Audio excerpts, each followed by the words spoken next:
2 मार्च 2016 है। दिल्ली एयरपोर्ट भारत सुबह के करीब 6 बज रहे हैं। दिल्ली एयरपोर्ट के वीकेपी टर्मिनल पर हर दिन की तरह सामान्य हलचल है। कुछ बिजनेस ट्रैवलर्स अपने फोन पर बात करते हुए सिक्योरिटी चेक पार कर रहे हैं। एयरपोर्ट स्टाफ रोज की तरह पासपोर्ट स्कैन कर रहा है। कोई नहीं जानता कि अगले कुछ मिनटों में भारत के इतिहास का सबसे चर्चित आर्थिक भगोड़ा देश छोड़ने वाला है। काले रंग का ब्लेजर पहने एक आदमी धीरे धीरे इमिग्रेशन की तरफ बढ़ता है। चेहरे पर कोई घबराहट नहीं, कोई डर नहीं, बस वही पुरानी मुस्कान, वही कॉन्फिडेंस, जैसे पूरी दुनिया अब भी उसके कंट्रोल में हो। यह आदमी है विजय माल्या। उसके हाथ में छोटा सा बैग है। कोई भागदौड़ नहीं, कोई जल्दबाजी नहीं। वो एयरपोर्ट के हर कदम पर ऐसे चल रहा है जैसे ये सिर्फ एक और बिजनेस ट्रिप हो। लेकिन असलियत कुछ और थी, क्योंकि उस सुबह भारत सिर्फ एक आदमी को नहीं खो रहा था। भारत अपना सबसे बड़ा बैंकिंग शर्मनाक सच खो रहा था, और सबसे डरावनी बात, उसे कोई रोक नहीं रहा। उस समय तक कई बैंक उसके खिलाफ कार्रवाई शुरू कर चुके थे। हजारों करोड़ रुपए फंसे हुए थे। जांच एजेंसियां सक्रिय थीं, मीडिया सवाल पूछने लगी थी। लेकिन इसके बावजूद वो आराम से देश छोड़ देता है। कुछ घंटों बाद टीवी चैनलों पर फ्लैश आता है, Vijay Mallya has left India. पूरा देश सन्न रह जाता है, सोशल मीडिया फट पड़ता है। 9,000 करोड़ लेकर भाग गया। सरकार सो रही थी क्या? बैंक क्या कर रहे थे? लेकिन असली सवाल इससे भी बड़ा था। क्या विजय माल्या अकेले इतना बड़ा खेल खेल सकता था, या फिर उसके पीछे वो पूरा सिस्टम खड़ा था जिसने सालों तक उसकी चमक देखकर आंखें बंद रखी? क्योंकि कोई भी आदमी अकेले 9,000 करोड़ लेकर नहीं भागता। उसके लिए चाहिए होता है सिस्टम का भरोसा, राजनीतिक संपर्क, कॉरपोरेट नेटवर्क, और वो भ्रम जो पूरे देश को सालों तक अंधा बनाए रखे। और तभी कहानी पीछे घूमती है, उस दौर में जब विजय माल्या सिर्फ बिजनेसमैन नहीं, बल्कि भारत के सपने का चेहरा बन चुका था। 1955, बेंगलुरु। विजय माल्या का जन्म पहले से अमीर परिवार में हुआ था। उसके पिता Vittal Mallya United Breweries group के मालिक थे, यानी शराब का बड़ा कारोबार, पैसा और बिजनेस नेटवर्क पहले से मौजूद था। लेकिन विजय माल्या सिर्फ विरासत संभालने वाला आदमी नहीं बनना चाहता था। उसके अंदर अलग तरह की भूख थी। उसे सिर्फ पैसा नहीं चाहिए था, उसे स्टेटस चाहिए था। वो चाहता था कि लोग उसे देखकर सफलता की परिभाषा बदल दें। कम उम्र में ही उसने बिजनेस संभालना शुरू कर दिया। लेकिन बाकी बिजनेसमैन की तरह वो सिर्फ बोर्डरूम तक सीमित नहीं रहा। उसे कैमरे पसंद थे। उसे पता था कि भारत में लोग बैलेंस शीट नहीं देखते, लोग लाइफस्टाइल देखते हैं। और यहीं से उसने खुद को एक ब्रांड बनाना शुरू किया। महंगी कारें, घोड़े, private jet, yacht, fashion models, luxury पार्टियां। जहां कैमरे जाते वहां विजय माल्या दिखाई देता। धीरे धीरे मीडिया ने उसे एक नया नाम देना शुरू किया, किंग ऑफ गुड टाइम्स। और सच कहें तो उस समय पूरा भारत उसकी चमक से प्रभावित था। 1991 के बाद भारत बदल रहा था। अर्थव्यवस्था खुल रही थी, विदेशी कंपनियां आ रही थीं। पहली बार भारतीय युवा बड़े बिजनेसमैन को फिल्म स्टार्स की तरह देखने लगे थे, और विजय माल्या इस नए दौर का परफेक्ट चेहरा था। उसकी किंगफिशर बियर सिर्फ शराब नहीं थी, वो लाइफस्टाइल बन चुकी थी। टीवी विज्ञापनों में मॉडल्स, बीच, म्यूजिक, पार्टी, आजादी, यानी एक सपना। लोगों को लगने लगा कि विजय माल्या सफलता का दूसरा नाम है। लेकिन किसी ने यह नहीं देखा कि यह आदमी सिर्फ बिजनेस नहीं कर रहा था, वो एक भ्रम बेच रहा था, गुड टाइम्स। और यही भ्रम आगे चलकर पूरे देश को बहुत महंगा पड़ने वाला था। 2003, मुंबई। भारत में एविएशन सेक्टर तेजी से बढ़ रहा था। मध्यम वर्ग पहली बार बड़ी संख्या में हवाई यात्रा कर रहा था। नई एयरलाइंस लॉन्च हो रही थी, बाजार खुल चुका था। और तभी विजय माल्या एक ऐसा फैसला लेता है जिसने उसकी जिंदगी बदल दी। वो एयरलाइन बिजनेस में उतरने वाला था। लेकिन यहां एक समस्या थी। एयरलाइन इंडस्ट्री दुनिया की सबसे खतरनाक इंडस्ट्रीज में से एक मानी जाती है। बहुत ज्यादा खर्च, बहुत कम मुनाफा, फ्यूल महंगा, मेंटेनेंस महंगा, प्रतिस्पर्धा बेहद खतरनाक। कई विशेषज्ञ शुरुआत से कह रहे थे कि भारत में लग्जरी एयरलाइन मॉडल लंबे समय तक टिकना मुश्किल होगा। लेकिन विजय माल्या को सिर्फ बिजनेस नहीं चाहिए था, उसे आसमान चाहिए था। क्योंकि एयरलाइन सिर्फ कंपनी नहीं थी, वो स्टेटस का सबसे बड़ा प्रतीक थी। 2005 किंगफिशर एयरलाइंस लॉन्च होती है और पूरा देश हैरान रह जाता है। एयर होस्टेस का glamorous presentation, luxury seats, in flight entertainment, शानदार ब्रांडिंग। सब कुछ बाकी एयरलाइंस से अलग था। बाकी एयरलाइंस टिकट बेच रही थी, विजय माल्या एक्सपीरियंस बेच रहा था। मीडिया ने उसे भारतीय एविएशन का भविष्य घोषित कर दिया, लेकिन कैमरों के पीछे कहानी अलग थी। कंपनी जितनी तेजी से बढ़ रही थी, उतनी ही तेजी से पैसा जल रहा था। हर नया विमान करोड़ों का खर्च था, हर नया रूट जोखिम था। लेकिन विजय माल्या रुकना नहीं चाहता था, क्योंकि अब ये बिजनेस नहीं रहा था, ये उसका ईगो प्रोजेक्ट बन चुका था। और तभी विजय माल्या सबसे बड़ा दांव खेलता है। वो एयर डेक्कन खरीदने निकल पड़ता है। एयर डेक्कन उस समय भारत की सबसे बड़ी लो कॉस्ट एयरलाइन थी। लेकिन यहां सबसे खतरनाक बात यह थी, किंगफिशर खुद पहले से आर्थिक दबाव में थी। फिर भी विजय माल्या एक्सपेंशन चाहता था। क्यों? क्योंकि अब यह सिर्फ बिजनेस नहीं रहा था, यह नंबर 1 बनने की लड़ाई बन चुकी थी। एयर डेक्कन खरीदने के बाद खर्च और बढ़ गए। 2 अलग बिजनेस मॉडल्स, 2 अलग सिस्टम्स, 2 अलग तरह के यात्री। पूरा ऑपरेशन अंदर से टूटने लगा। लेकिन बाहर अब भी सब कुछ चमकदार दिखाया जा रहा था। यहीं से शुरू होता है असली खेल। बैंक लगातार किंगफिशर को लोन देने लगते हैं, हजारों करोड़ रुपए एक के बाद एक। कुछ बैंक अधिकारियों को अंदर से शक था, लेकिन विजय माल्या का नाम इतना बड़ा था कि लोग खतरे को नजरअंदाज कर देते। मीटिंग्स में वो आत्मविश्वास से भरा दिखाई देता, भविष्य के सपने दिखाता, नई योजनाएं बताता, और धीरे धीरे पूरा बैंकिंग सिस्टम उसके जाल में फंसता चला गया। कुछ जगह ब्रांड वैल्यू को आधार बनाया गया, यानी बैंक मान बैठे कि अगर कंपनी डूब भी गई तो किंगफिशर नाम बेचकर पैसा वापस मिल जाएगा। लेकिन यही सबसे बड़ी भूल थी, क्योंकि ब्रांड भरोसे पर चलता है, और जिस दिन भरोसा टूटता है, ब्रांड खत्म हो जाता है। 2008 दुनिया आर्थिक संकट में थी। तेल की कीमतें ऊपर जा रही थीं, एयरलाइन इंडस्ट्री टूट रही थी। लेकिन भारत में विजय माल्या अब भी लग्जरी दिखा रहा था। यहीं से लोगों के मन में सवाल उठने शुरू हुए। अगर कंपनी घाटे में है तो मालिक की जिंदगी और ज्यादा आलीशान कैसे होती जा रही है? टीवी पर विजय माल्या पार्टी कर रहा था, दूसरी तरफ कर्मचारी सैलरी के लिए संघर्ष कर रहे थे। कुछ पायलट्स ने नौकरी छोड़ दी, एयरपोर्ट्स भुगतान मांगने लगे, लेकिन हर बार नया लोन आ जाता, पुराने कर्ज को बचाने के लिए नया कर्ज। यानी सिस्टम सिर्फ मरीज को जिंदा दिखा रहा था, इलाज कोई नहीं कर रहा था। किंगफिशर ऑफिस के अंदर माहौल बदल चुका था। कर्मचारी तनाव में थे, सैलरी महीनों से नहीं आई थी, कई लोग ईएमआई नहीं भर पा रहे थे। कुछ कर्मचारियों ने अपने बच्चों की फीस रोक दी, कुछ ने घर गिरवी रख दी है। लेकिन उसी समय टीवी चैनलों पर विजय माल्या की यॉट पार्टी दिखाई देती थी। यहीं से जनता का गुस्सा शुरू हुआ, क्योंकि भारत में लोग असफलता माफ कर देते हैं, लेकिन दिखावटी ऐशो आराम नहीं। और विजय माल्या शायद यही समझ नहीं पाया। दिल्ली और मुंबई के बोर्ड रूम्स में लगातार मीटिंग्स हो रही थीं। कुछ बैंक अधिकारी कह रहे थे अब और पैसा देना खतरनाक है, लेकिन दूसरी तरफ डर भी था, अगर इतनी बड़ी कंपनी डूबती है तो हजारों नौकरियां जाएंगी, बैंक का पैसा फंस जाएगा, सरकार पर सवाल उठेंगे।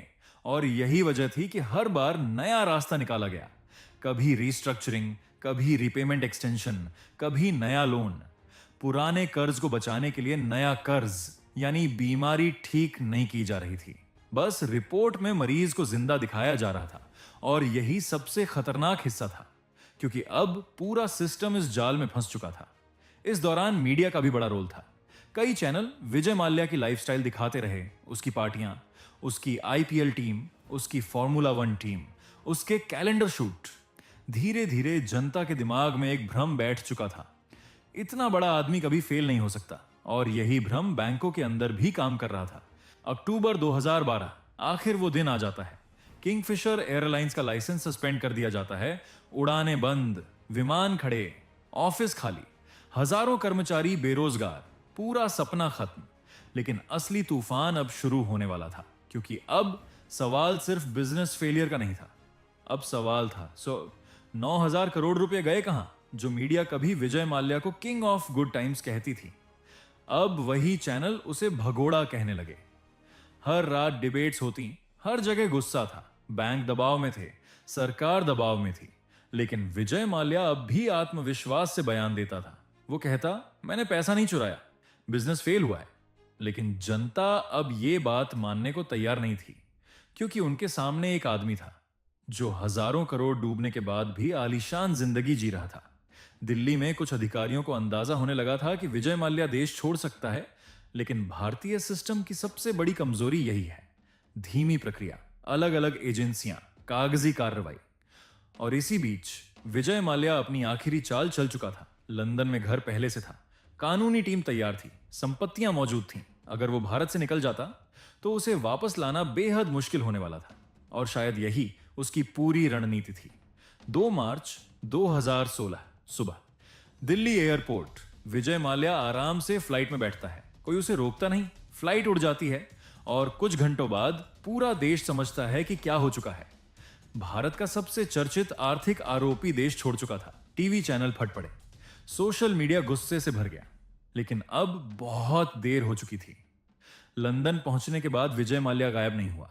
वो सार्वजनिक जगहों पर दिखाई देता रहा, मीडिया से बात करता रहा, मुस्कुराता रहा, और शायद उसे पता था कि भारत उसे जल्दी वापस नहीं ला पाएगा। भारत ने प्रत्यर्पण की मांग की, ईडी, सीबीआई, कोर्ट केस। लेकिन ब्रिटेन की कानूनी प्रक्रिया लंबी थी। साल गुजरते गए और इस दौरान भारत में लोगों का गुस्सा बढ़ता गया। लेकिन सबसे बड़ा सवाल यह है, क्या विजय माल्या अकेला था या सिस्टम जिम्मेदार था? क्योंकि कोई भी आदमी अकेले इतने बड़े बैंकिंग सिस्टम को मैनिपुलेट नहीं कर सकता। उसके लिए जरूरी होता है राजनीतिक पहुंच, कॉरपोरेट नेटवर्क और सिस्टम का अंधा भरोसा। और शायद यही इस कहानी का सबसे डरावना हिस्सा है। लेकिन नुकसान हो चुका था। हजारों करोड़ रुपए डूब चुके थे, हजारों परिवार प्रभावित हो चुके थे, और सबसे बड़ा नुकसान था भरोसे का। 2011, किंगफिशर हेड ऑफिस, मुंबई। रात के करीब 11 बजे हैं। मुंबई के किंगफिशर ऑफिस की कई फ्लोर अब खाली पड़ी हैं। पहले जहां हर डेस्क पर हलचल होती थी, अब वहां सिर्फ कंप्यूटर स्क्रीन की हल्की रोशनी दिखाई देती है। कुछ कर्मचारी अब भी बैठे हैं, लेकिन काम नहीं कर रहे। वे सिर्फ इंतजार कर रहे हैं, सैलरी का, किसी ईमेल का, किसी उम्मीद का। एक कर्मचारी अपने फोन पर बैंक मैसेज देखता है, EMI ओवरड्यू।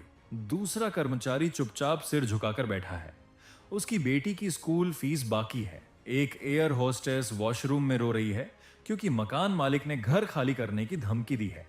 लेकिन उसी समय टीवी स्क्रीन पर न्यूज चल रही है, Vijay Mallya spotted at lavish party in Monaco. और यहीं से कहानी सिर्फ बैंक फ्रॉड की नहीं रहती, ये गुस्से की कहानी बन जाती है। क्योंकि भारत में लोग गरीब से नफरत नहीं करते, लेकिन दिखावटी अमीरी से जरूर करते हैं। धीरे धीरे ऑफिस के अंदर माहौल जहरीला होने लगा। लोग HR से लड़ने लगे, पायलट्स ने फ्लाइट उड़ाने से मना करना शुरू कर दिया। कुछ इंजीनियर्स ने कहा कि बिना पेमेंट के लगातार काम करना अनसेफ है। लेकिन ऊपर से सिर्फ एक जवाब आता, सिचुएशन टेम्परेरी है। लेकिन अंदर बैठे लोग जानते थे कुछ बहुत बड़ा टूट चुका है। एक सीनियर कर्मचारी बाद में याद करता है, हम समझ चुके थे कि कंपनी खत्म हो रही है, लेकिन ऊपर वाले अब भी दिखावा कर रहे थे कि सब कंट्रोल में है। और यही सबसे खतरनाक हिस्सा था। विजय माल्या सिर्फ बिजनेसमैन नहीं था, वो परसेप्शन का मास्टर था। उसे पता था कि कैमरों को कैसे कंट्रोल करना है, किस पार्टी में दिखना है, किस इंटरव्यू में क्या बोलना है, किस तस्वीर से लोगों को प्रभावित करना है। जब कंपनी अंदर से टूट रही थी, तब भी बाहर एक इल्यूजन बनाया जा रहा था कि सब सामान्य है। टीवी पर अभी भी उसकी तस्वीरें दिखाई देती थीं, लेकिन तब तक बहुत देर हो चुकी थी। हजारों करोड़ रुपए सिस्टम के अंदर फंस चुके थे। जैसे जैसे संकट बढ़ रहा था, एक सवाल और उठने लगा, क्या विजय माल्या को राजनीतिक सुरक्षा मिल रही थी? क्योंकि वो सिर्फ बिजनेसमैन नहीं था, वो राज्यसभा सांसद भी रह चुका था। उसकी पहुंच सत्ता के कई गलियारों तक थी। वो बड़े नेताओं के साथ दिखाई देता था, क्रिकेट बोर्ड्स में मौजूद था, कॉरपोरेट लॉबी में उसका दबदबा था। और यही वजह थी कि लोग सवाल पूछने लगे, क्या इसी वजह से बैंकों ने इतना भरोसा किया? हालांकि इसका सीधा सबूत कभी साफ तरीके से सामने नहीं आया, लेकिन परसेप्शन बन चुका था। और कई बार परसेप्शन ही सबसे बड़ा हथियार होता है। कुछ बैंक अधिकारियों को अंदर से खतरा समझ आने लगा था। लेकिन अब समस्या ये थी, अगर अचानक लोन रोक दिए जाते तो पूरी कंपनी तुरंत गिर सकती थी। और अगर कंपनी गिरती तो हजारों करोड़ तुरंत NPA बन जाते, यानी नुकसान ऑफिशियली सामने आ जाता। इसलिए सिस्टम ने एक खतरनाक रास्ता चुना, समस्या को टालो। और यही हर बड़े आर्थिक संकट की शुरुआत होती है। हर रात न्यूज चैनलों पर विजय माल्या की तस्वीरें चल रही थीं। एक तरफ कर्मचारी रो रहे थे, दूसरी तरफ उसकी पार्टी की तस्वीरें दिखाई जा रही थीं। यहीं से जनता का गुस्सा एक्सप्लोड हुआ, क्योंकि अब मामला सिर्फ नंबर्स का नहीं रहा था, ये इंसल्ट बन चुका था। एक आम आदमी अगर छोटा लोन न भरे तो बैंक रिकवरी एजेंट्स भेज देते हैं, लेकिन हजारों करोड़ डुबाने वाला आदमी अब भी लग्जरी लाइफ जी रहा था। यही तुलना पूरे देश को अंदर से जला रही थी। भारत में सोशल मीडिया तेजी से बढ़ रहा था और विजय माल्या मीम्स का सबसे बड़ा चेहरा बन चुका था। लोग उसे किंग ऑफ लोन्स कहने लगे। कुछ लोग कहते अगर आम आदमी 50,000 रुपए ना लौटाए तो जेल, और यहां 9,000 करोड़। धीरे धीरे उसका नाम फ्रस्ट्रेशन का सिंबल बन गया। और शायद पहली बार भारत में लोगों ने बड़े कॉरपोरेट्स पर खुलेआम सवाल उठाने शुरू किए। विजय माल्या समझ चुका था कि घेरा छोटा हो रहा है। बैंक एग्रेसिव हो चुके थे, कोर्ट केस बढ़ रहे थे, जांच एजेंसियां तेजी से फाइलें खोल रही थीं, और सबसे खतरनाक बात, अब जनता भी उसके खिलाफ खड़ी हो चुकी थी। लेकिन बाहर से वो अब भी कॉन्फिडेंट दिखता था। यही उसकी सबसे बड़ी ताकत थी। वो डर दिखाता नहीं था। बताया जाता है कि इस दौरान कई कानूनी सलाहकार लगातार उससे मिल रहे थे। लंदन में ऑप्शंस तैयार किए जा रहे थे। संपत्तियां पहले से मौजूद थीं। विदेशी नेटवर्क एक्टिव थे। यानी अगर वो भारत छोड़ देता तो लड़ाई पूरी तरह बदल जाती। भारत में गिरफ्तारी का खतरा था, लेकिन विदेश में कानूनी प्रक्रिया सालों तक खींच सकती थी। और शायद यही उसका मास्टर प्लान था। 2 मार्च 2016 सुबह Delhi airport. Vijay Mallya security check पार करता है। कोई रोकता नहीं, कोई पूछताछ नहीं, बस रूटीन प्रोसीजर। और यही वो पल था जिसने बाद में पूरे देश को हिला दिया। भारत ने उसे वापस लाने की कोशिश शुरू की। ईडी, सीबीआई, कानूनी टीमें, दस्तावेज, कोर्ट सुनवाई, लेकिन हर हियरिंग के साथ मामला लंबा होता गया। भारत में लोग गुस्से में थे, क्योंकि उन्हें लग रहा था अगर आम आदमी होता तो क्या उसे भी इतना समय मिलता। और तभी भारत में एक के बाद एक बड़े आर्थिक मामले सामने आने लगे। जब लोग विजय माल्या की कहानी सुनते हैं, वे अक्सर सिर्फ 9,000 करोड़ की बात करते हैं। लेकिन इस कहानी के असली विक्टिम्स कौन थे? वो कर्मचारी जिन्होंने महीनों बिना सैलरी काम किया, वो परिवार जिनकी सेविंग्स खत्म हो गई, वो बच्चे जिनकी फीस रुक गई, वो पायलट्स जिनका करियर अचानक खत्म हो गया। हर फाइनेंशियल स्कैम के पीछे सिर्फ पैसा नहीं डूबता, इंसानों की जिंदगी डूबती है। कई कर्मचारियों ने बाद में कहा कि उन्हें आखिरी समय तक भरोसा था कि कंपनी बच जाएगी, क्योंकि ऊपर से हमेशा यही कहा जाता था, एवरीथिंग इज अंडर कंट्रोल। लेकिन सच ये था, कंट्रोल बहुत पहले खत्म हो चुका था। आज भी विजय माल्या का नाम सुनते ही लोगों के दिमाग में एक तस्वीर आती है, लग्जरी, पावर, एस्केप। लेकिन उसकी कहानी सिर्फ एक आदमी की कहानी नहीं है। वो उस दौर की कहानी है जहां भारत तेजी से अमीर बनना चाहता था, जहां ग्लैमर को सक्सेस समझ लिया गया था, जहां कैमरों की चमक ने बैलेंस शीट्स का अंधेरा छुपा दिया था। लेकिन इस पूरी कहानी का सबसे बड़ा सवाल आज भी जिंदा है। क्या विजय माल्या सिर्फ एक चालाक बिजनेसमैन था, या वो उस सिस्टम का प्रतीक था जिसने खुद अपनी आंखों पर पट्टी बांध ली थी? शायद जवाब दोनों के बीच कहीं छुपा है। लेकिन एक बात साफ है, अगर सिस्टम समय रहते जाग जाता, अगर चमकदार पार्टियों के पीछे छुपे आंकड़ों को देखा जाता, अगर सवाल पहले पूछे जाते, तो शायद भारत के इतिहास का सबसे चर्चित आर्थिक भगोड़ा कभी पैदा ही नहीं होता। और यही इस कहानी का सबसे डरावना हिस्सा है। विजय माल्या सिर्फ एक आदमी नहीं था, वो उस दौर का आईना था जहां गुड टाइम्स का सपना धीरे धीरे भारत के सबसे बड़े फाइनेंशियल नाइटमेयर में बदल गया। अगर कहानी यहीं खत्म हुई लगती है तो असली अंधेरा अभी बाकी है, क्योंकि विजय माल्या की तरह भारत की अंडरवर्ल्ड दुनिया में भी एक ऐसा आदमी था जिसने अपने ही साम्राज्य को अंदर से तोड़ दिया। एक समय वो दाऊद इब्राहिम का सबसे वफादार आदमी था, उसका राइट हैंड, उसकी सबसे बड़ी ताकत। लेकिन फिर वही आदमी दाऊद का सबसे बड़ा दुश्मन बन गया और शुरू हुई ऐसी गैंगवार जिसने मुंबई की सड़कों को खून से भर दिया।